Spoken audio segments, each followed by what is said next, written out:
je travaillerai principalement avec une approche ethnographique, ethnolinguistique. J'ai conduit des enquêtes en vallée d'Ost, dans la vallée de Cogne, il y a quelques années, et au Népal, mais on aura très peu de temps pour parler de ces aspects du Népal. Où j'ai travaillé principalement sur l'expérience du cauchemar et puis en particulier sur l'expérience narrativisée du cauchemar, ce que les informateurs ont vécu et la façon dans laquelle ils narrativisent leur propre expérience. Et je aborderai aussi le domaine du cauchemar en tant que personnification, donc en tant qu'être fantastique. Et en effet, pour commencer, en me rattachant tout de suite à ce que l'IA vient de nous présenter et de notre discussion sur le servant, sur le savant et sur les autres êtres surnaturels qui sont considérés des homologues de ces êtres surnaturels. On partira donc le point de départ de ma présentation sera principalement dans le folklore narratif. Et en particulier, je parle d'un article de 1976 qui a été édité sur le monde alpin et rhodanien par Christian Abri et par Charles Joystin. Je ne sais pas si tout le monde connaît Charles Joystin. Moi, je le considère comme le dernier grand ethnographe des Alpes francophones. Il a réalisé une collecte extraordinaire sur les récits de croyances autour des êtres fantastiques qui a été édité en 5 grands volumes entre 2010 et 2015. Et dans cet article très intéressant, Christian Abri et Charles Joystin, ils cherchent à rectifier quelques erreurs que Arnold van Gennep, le grand maître du folklore français, avait fait concernant les êtres surnaturels qui habitent dans cette partie très précise de la Savoie. On se déplacera aussi un peu dans la Haute-Savoie, mais nous resterons principalement autour du Chablais, dans cette aire en rouge que vous voyez indiquée ici. Dans cette partie des Alpes francophones, le terme qui est le plus utilisé pour parler de ces êtres surnaturels, de ces lutins, de ces esprits farceurs, est le terme servant ou servant, et il y a aussi plusieurs d'autres variations phonétiques. Ce qui nous intéresse est que l'étymone de tous ces mots est le mot latin silvanus, donc ce sont des êtres qui sont rattachés en quelque sorte à la forêt ou au bois. Ce sont des esprits farceurs donc, qui entretiennent des rapports très particuliers avec les animaux domestiques, donc avec une maisonnée. Il y a cette relation entre des humains, les animaux et ces êtres surnaturels. Ces êtres fantastiques sont des esprits donc, qui aiment faire des petites blagues aux êtres humains et aux animaux. Ce qui nous intéresse très particulièrement et le fait que nous pouvons mettre en évidence un lien très fort donc avec la maisonnée entre les personnes qui habitent la maison et ces êtres surnaturels. Christian Abri et Charles Joystin, ils ont collecté, on le verra dans quelques instants, plusieurs récits concernant le sarvé, le servant, le savant, le chervant, mais ils trouvent pour la première fois une attestation d'une autre dénomination pour cet esprit farceur, le chauffaton. Nous verrons dans quelques instants que le chauffaton est un être qui est homologue, qui est semblable à notre servant, mais en même temps nous mettrons en évidence qu'il se comporte de façon très particulière. Donc en quelque sorte, grâce à l'étude de la dénomination chauffaton et au récit qui se rattache à cet être surnaturel, nous serons capables d'arriver jusqu'à la notion de cauchemar et à mettre en évidence les bases neurophysiologiques de cette expérience très commune parmi nous, les êtres humains, et plus en général parmi tous les êtres qui sont nommés au terme. Le récit qui nous intéresse ici, c'est très intéressant. Il a été collecté dans les années 60, quand on était en creuset dans le foin du chalet pour dormir, et on sentait le chauffaton qui retirait le tas de foin. On avait cette sensation que le tas de foin sur lequel on dormait, il était retiré comme si c'était une branche d'osier. Une première interprétation du mot chauffaton a été proposée par Abri et par Joysten, et en partant du glossaire des patrons franco-provençaux, et en particulier en partant du mot chauffi. Comme vous le voyez, le mot chauffi, il y a différentes attestations, et à notre savoir, par exemple, c'est quelque chose de lié et à l'action d'entasser du foin. En quelque sorte, on a tout de suite imaginé un lien très fort qui se tissait entre le chauffaton, cet être fantastique, et le domaine de la grange, de la fenaison et de l'entassement du foin. D'autres récits qui ont été collectés par Charles Joysten dans la même période et dans les alentours, en Savoie et en Haute-Savoie, présentent le savant, donc l'autre être surnaturel que nous avons en quelque sorte cité, qui semblerait lui aussi lié à la grange et au foin, mais il semblerait aussi lui aussi se comporter d'une façon un peu bizarre. Nous pouvons lire le premier aussi, celui-ci, un domestique dormait dans une grange sur le foin, et chaque nuit, le sabré, il prenait le gilet de ce domestique et il s'en servait pour le battre. Le deuxième récit, il se passe encore une fois dans une grange. Il y a ce monsieur qui monte dans un chalet, il dort, il se couche dans le foin, et quand il est bien couché dans le foin, le chèvre il se met à trotter tout autour de lui, et il a donc cette sensation qu'il y a plusieurs chèvres qui courent autour de lui. Et le troisième récit, qui est le plus intéressant, il y a toujours cette grange, il y a une personne qui dort dans cette grange sur le foin, et le chèvre. Et le chacun, cette fois-ci, retire du toit des ancelles et il les laisse tomber autour du dormeur sans jamais lui faire du mal. Et le matin suivant, c'est très bizarre car quand ce monsieur se réveille, il ne trouve aucune de ces ancelles qui lui ont été jetées pendant la nuit, car elles sont toutes à leur place. Ce sont des récits qui sont très intéressants, sont tous liés au domaine de la grange, au domaine du foin, mais nous voyons aussi qu'il y a un rattachement très précis au sommeil voire au rêve.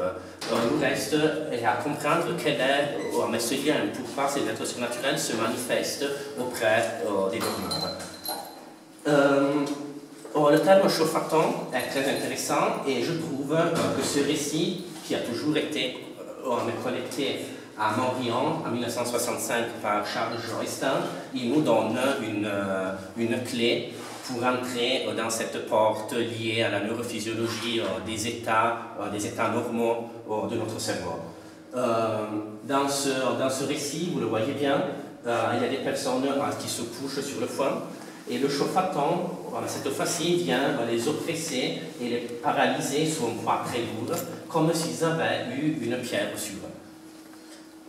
C'est un témoignage très intéressant, c'est bien évidemment un récit de croyance, c'est un récit d'expérience, c'est une expérience qui a été vécue par ces personnes, qui a été narrativisée, et ces personnes ont utilisé les traits culturels qu'ils connaissaient, ils ont utilisé leur propre langue pour donner du sens à cette expérience très particulière. Donc en partant surtout de ce récit, Charles Joysten et Christian Abri se sont interrogés sur l'étymologie du mot chauffaton. Ils se sont rendus compte que le mot chauffaton est rattaché aussi au mot chauffi, que nous avons vu avant, c'est entassé du foin, et ça se rattache à cet étymon calcare qui signifie piétiner, fouler, écraser. Nous comprenons très bien que ces êtres surnaturels sont d'un côté, oui, rattachés à la grange et au foin, mais ce qui est le plus remarquable, c'est cette action de oppresser le dormeur. C'est leur fonction d'incube, c'est leur fonction de cauchemar. Est-ce que vous connaissez l'étymologie du mot cauchemar? Non. C'est un mot très intéressant. La première partie du mot couche se rattache elle aussi à la même base latine calcare, fouler, piétiner, écraser. Et qu'est-ce que c'est? Mar, la deuxième partie du mot, c'est un mot germanique qui signifie esprit, être surnaturel. Un cauchemar est un... Oui, voilà, oui. Le cauchemar comme le nightmare, mais le cauchemar est encore plus intéressant car il y a cette première partie du mot, c'est calcare, c'est oppressé. C'est un être surnaturel, c'est un être fantastique qui vient oppresser quelqu'un qui dort pendant la nuit. J'ai pris quelques images du FEV pour chercher à comprendre un peu l'origine du mot cauchemar. Nous trouvons dans le point 3 de l'entrée calcare, nous trouvons des premières formes qui sont coquilles, qui a eu le cauchemar d'être coquet. Nous trouvons aussi à Ost, par exemple, le Zoizon ou le Zotzonion dans l'AIS, donc il y a aussi cette référence à la classe linguistique de la Suisse méridionale. Nous trouvons aussi la première attestation de la forme complète cauchemar, la forme cauchemar, c'est dans la définition de ce rêve pénible avec une sensation d'un poids qui nous oppresse, qui daterait plus ou moins de la moitié du XVe siècle. Et nous voyons que notre forme que nous connaissons et en français standard apparaît autour du 1677. Ce qui est très intéressant est de se rendre compte qu'aujourd'hui, il y a eu un processus de perte sémantique autour du mot cauchemar. Car aujourd'hui, quand nous parlons de cauchemar, nous parlons plutôt d'un rêve effrayant. On n'est plus véritablement rattaché à cette sensation très précise et à cette expérience d'être oppressé par un être surnaturel. Et en effet, le FEV, il nous dit très clairement que vers la moitié du 1800, le terme cauchemar, et en français on pourrait dire standard, pour simplifier, il signifie rêve effrayant, oppressant. Donc on perd en quelque sorte cette sensation de paralysie et d'oppression que nous avons trouvée dans les premières attestations et que nous avons retrouvée aussi dans nos récits. C'est extrait de quel? Je n'ai pas compris. C'est le FEV, je le prononce très mal, c'est un volume qui regroupe les étymologies des langues gallo-romanes. Si vous tapez FEW sur Internet, vous pouvez accéder, il est en ligne, il est consultable et en ligne. Je n'ose pas le prononcer en allemand car je ne parle pas allemand.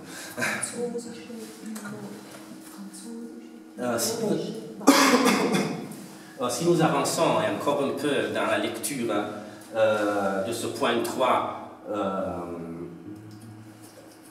du FEV, nous trouvons aussi dans le point gamma des références très intéressantes sur la personnification du cauchemar. Si avant était plutôt la description d'une expérience et des sensations, ici il y a des termes qui sont très intéressants, qui reposent comme cauchemar sur cette première base piétinée, écrasée, et où on change notre agent qui fait l'action de piétiner et d'écraser le dôme. Dans tout le monde occitan et dans une grande partie du domaine franco-provençal, nous trouvons la forme choche-vieille. Qu'est-ce que c'est une choche-vieille? C'est un cauchemar, nous reconnaissons la partie choche, opprimée et écrasée. Et avec ce changement, ce n'est plus un mare et un esprit, ce n'est plus ce mot germanique, c'est la veitula, c'est une vieille dame, c'est le cauchemar le plus souvent représenté sous la forme d'une vieille dame. Et nous trouvons ici, vous le voyez très bien, des attestations qui passent du Jura, on arrive, je crois, sur une châtelle, et on arrive et à l'Isère, il y a Lyon aussi. Donc vous voyez que ce terme, il y a la Valsoana, il y a Oseio, donc en quelque sorte c'est un terme très connu dans tout le domaine franco-provençal, ce qui nous intéresse, mais aussi dans la partie occitane pour définir la personnification du cauchemar. Pour comprendre cette expérience, pour comprendre cette personnification du cauchemar, il est nécessaire de comprendre qu'est-ce que c'est un cauchemar d'un point de vue étymologique.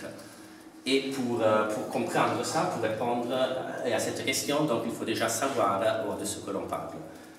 Et en effet, j'aimerais maintenant faire une petite partie, j'espère que ça ne sera pas trop longue, sur les bases neurophysiologiques de l'expérience du cauchemar. Qu'est-ce que c'est un cauchemar?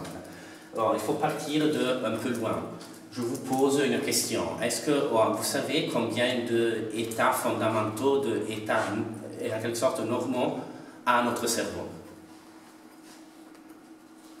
Notre cerveau peut avoir différents états qu'on appelle fondamentaux, qui nous servent pour comprendre ensuite des états que l'on nomme dissociés. Sommeil, des périodes d'éveil et de sommeil. Oui, voilà, on vous en cite deux déjà, l'éveil et le sommeil. Mais en réalité, il y en a un troisième que nous analyserons maintenant. Et c'est le troisième qui nous intéresse, c'est celui que nous appelons, dans l'usage commun, le linguistique commun, le rêve, mais qu'en réalité, il s'appelle, avec un langage plus spécifique, le sommeil paradoxal. Il nous faut donc, pour comprendre qu'est-ce que c'est un cauchemar, comprendre déjà quelles sont les caractéristiques de ces trois états fondamentaux de notre cerveau. Vous devez savoir que la première fois où on décrit, vous avez très bien dit, il y a deux états, l'éveil et le sommeil. Et Hans Berger, en 1924, a été le premier à avoir fait la première électroencéphalographie sur un être humain. Il peut ainsi décrire deux états fondamentaux de notre cerveau. Il y a l'éveil et celui qu'il appelle du sommeil ou du sommeil lent ou du sommeil à ondes lentes. Pour faire cette première électroencéphalographie, il a rattaché des électrodes sur la surface du crâne de sujets humains. Il les a rattachés à des galvanomètres et il a pu ainsi avoir une mesuration de l'activité électrique de notre cerveau. Il nous dit déjà que dans l'état de l'éveil, on peut distinguer deux différentes phases, si je ferme les yeux et si je reste dans une condition de relaxation, qui n'est pas le cas maintenant, vu que je n'aime pas parler devant les gens. Donc, si j'étais relaxé et les yeux fermés, il y aurait une activité électrique qui se localise dans le lobe occipital, qui a une fréquence très particulière. Dès que je rouvre les yeux et je me rebranche en quelque sorte sur la réalité extérieure par rapport à mon corps, il y a une fréquence qui augmente. Vous le voyez très bien, quelle est la caractéristique de l'éveil? Et que notre cerveau, pour simplifier énormément, il va consommer la nourriture de notre cerveau, le glucose et de l'oxygène. C'est une simplification énorme, mais dans une heure, on ne peut pas entrer plus dans les détails. Le deuxième état que Hans Berger arrive à mettre en évidence est le sommeil lent. Il distingue quatre différentes sous-phases de cet état de sommeil lent. C'est l'endormissement. J'espère que personne pour le moment est en train d'expérimenter un endormissement à ce moment. Si vous avez les yeux qui font ce mouvement rotatoire, si vous avez des rythmes alpha qui deviennent toujours plus lents, c'est que probablement vous êtes en train de vous endormir. Je n'espère pas, je peux faire comme ça, et comme ça tout le monde va se réveiller. Très bien.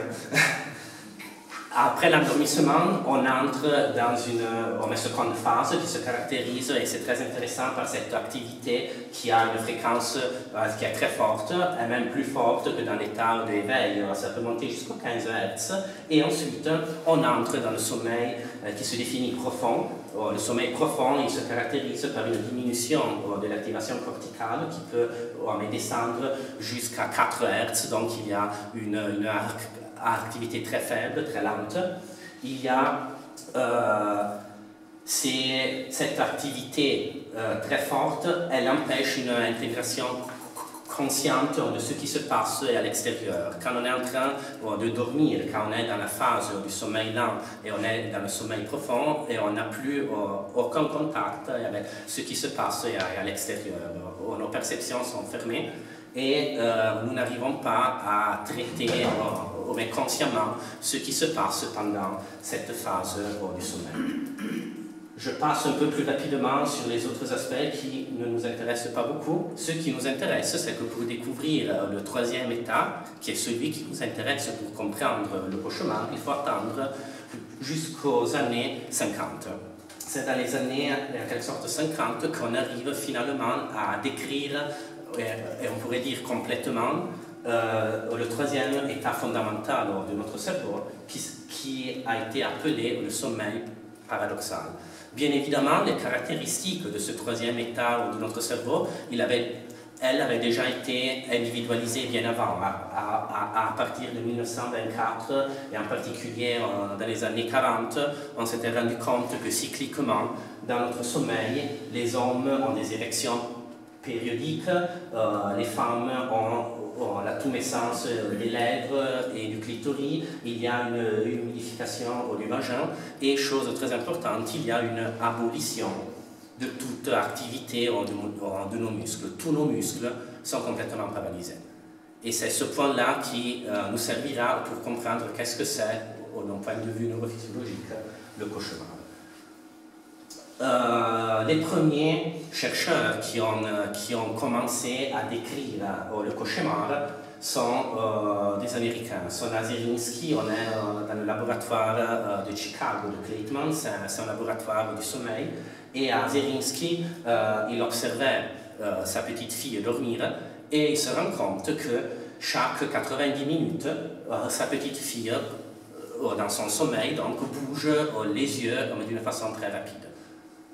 Il fait un électroencéphalogramme du sommeil de sa petite fille, il continue à faire des expériences et de mesuration sur d'autres sujets, et il découvre que pour les êtres humains, chaque 90 minutes plus ou moins de sommeil, on entre dans une phase particulière du sommeil qu'il appelle REM, Rapid Eye Movement, une phase où on réalise des mouvements oculaires très rapides.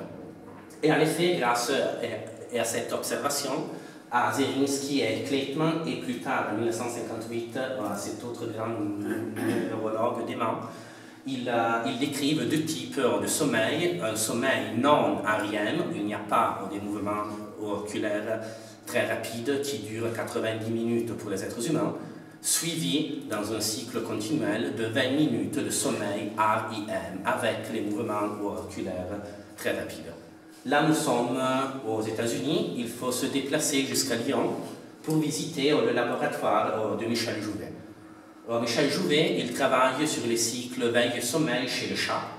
Vous savez pourquoi? Car le chat dort au moins 15 heures par jour, donc c'est très facile de pouvoir étudier chez le chat le cycle veille-sommeil.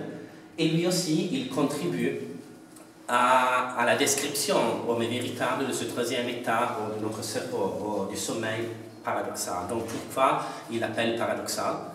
Il dit que ce sommeil est une sorte de paradoxe, car l'activité de notre cerveau est très semblable à celle de l'éveil, mais en même temps, on est en train de dormir. Vous le voyez très clairement dans cette première ligne. Là, je vous ai mis l'électroencéphalogramme d'un chat. Là, c'est la veille, c'est l'activité du cerveau du chat pendant la veille. Mais vous voyez que dans l'entrée, dans la phase du sommeil lent et dans la phase du sommeil profond, il y a ces spindles, il y a cette activité très forte qui nous coupe de la réalité extérieure, qui nous coupe tout lien avec la perception. Et vous voyez par contre que dans le sommeil paradoxal, il y a une activité qui est très semblable à celle de la veille, mais on est en train de dormir. Michel Jouvet, il enregistre aussi, et avec un oculomètre qui mesure l'activité électrique du mouvement des yeux et à l'intérieur de l'orbite, il arrive à montrer que dans la phase du sommeil paradoxal, il y a un mouvement des yeux qui est énormément plus rapide que celle de la veille. Donc il démontre ce que Zielinski et que Clayton il est en train de démontrer dans les mêmes années. Ce que Michel Jouvet rajoute pour décrire définitivement et pour constituer la catégorie nouvelle du troisième état fondamental de notre cerveau, est qu'il se rend compte que dans cette phase particulière du sommeil, dans le sommeil paradoxal, tous nos grands muscles sont paralysés. il se rend compte qu'une aire très précise, celle du pont qui se trouve ici, elle s'active au cours du sommeil paradoxal. Cette aire est une aire très importante pour la motricité. Et en s'activant, vous la voyez ici, là c'est l'activation de l'aire du pont, là on va simplifier encore quand même. Cette activation va paralyser tous les grands muscles de notre chat, sauf les muscles des yeux, car les muscles des yeux, ils ne sont pas traités par le pont. C'est un autre parcours que c'est plus compliqué à expliquer, qui s'occupe du mouvement des yeux. Ce qui est très intéressant, vous le voyez ici, si le pont est désactivé, on peut faire des mouvements, les muscles sont actifs. Quand le pont s'active, les muscles sont complètement bloqués, paralysés. Tous les grands muscles, sauf ceux des yeux. Ce qui est très intéressant est que Michel Jouvet arrive à créer une lésion dans le cerveau du chat. Il fait une lésion au niveau du pont et il empêche au pont de s'activer pendant le sommeil paradoxal. Pour la première fois, Michel Jouvet, il peut regarder le comportement onirique du chat. Car le chat, quand il entre dans la phase du sommeil paradoxal, il n'est plus paralysé, mais il peut mettre en scène ses propres rêves. Là, vous voyez cette image, c'est un chat qui a eu le pont lésionné par Michel Jouvet, qui est entré avant dans la phase du sommeil lent et du sommeil profond. Il est passé ensuite dans la phase du sommeil paradoxal, mais il n'est plus paralysé. Donc, pendant son sommeil paradoxal, notre chat se lève et il commence à se comporter de façon très particulière. Là, ce sont les deux articles très intéressants que Michel Jouvet a édités. Ce qui est très intéressant, c'est que le chat met en scène ses rêves, mais il ne répond pas à des stimuli extérieurs. Si on le fait jouer avec une petite branche ou avec un morceau de foin, il ne réagit pas. Il vit dans son monde onirique et en n'étant plus paralysé à cause de la lésion, il peut mettre en scène ses propres rêves. Il y a des comportements d'exploration, il y a des comportements quand il entre dans cette phase, il se relève sur ses pattes, il se regarde autour. C'est la phase de l'exploration, il peut arriver jusqu'à des comportements agonistes ou de peur ou de rage ou même de chasse. Il peut combattre contre des corps fantômes, contre des êtres qui n'existent pas dans notre réalité, qu'il voit lui seul, car il est en train de rêver. Donc pourquoi ces trois états fondamentaux sont importants pour comprendre le cauchemar? Car dans les années 80, fin des années 80, on découvre qu'il n'y a pas que trois états fondamentaux de notre cerveau, mais il y a d'autres états qui sont dissociés. Ce sont des états qui se caractérisent par la superposition de deux ou plusieurs états fondamentaux de notre cerveau. Et qu'est-ce que c'est notre cauchemar? Un état dissocié de notre cerveau qui s'appelle la paralysie du sommeil. Donc, qu'est-ce que c'est la paralysie du sommeil? Est-ce qu'il y a quelqu'un qui a déjà eu des expériences de paralysie du sommeil? Car comme vous le voyez, vous n'avez pas des problèmes psychiatriques, neurologiques, vous n'êtes pas fou. C'est une expérience qui est très normale. La prévalence, c'est de plus ou moins le 40%, ce qui signifie que 4 personnes sur 10, ils peuvent vivre au moins une fois au cours de leur vie une expérience de paralysie du sommeil. Donc probablement ici, je suis assez nul en mathématiques, mais moi je lève la main car j'ai déjà eu une expérience de paralysie du sommeil et je suis sûr qu'il y a aussi d'autres personnes dans cette salle. Sur le corps entier ou sur des parts de corps de paralysie du sommeil? C'est sur le corps entier, sur des parties du corps. Il y a aussi des expériences hors du corps. Je vous explique dans quelques instants. Un peu de conscience de cette expérience. Je vous l'explique dans quelques instants. Ce qui est très intéressant est que la paralysie du sommeil est un état dissocié. On est, entre guillemets, en même temps éveillé et dans la phase du sommeil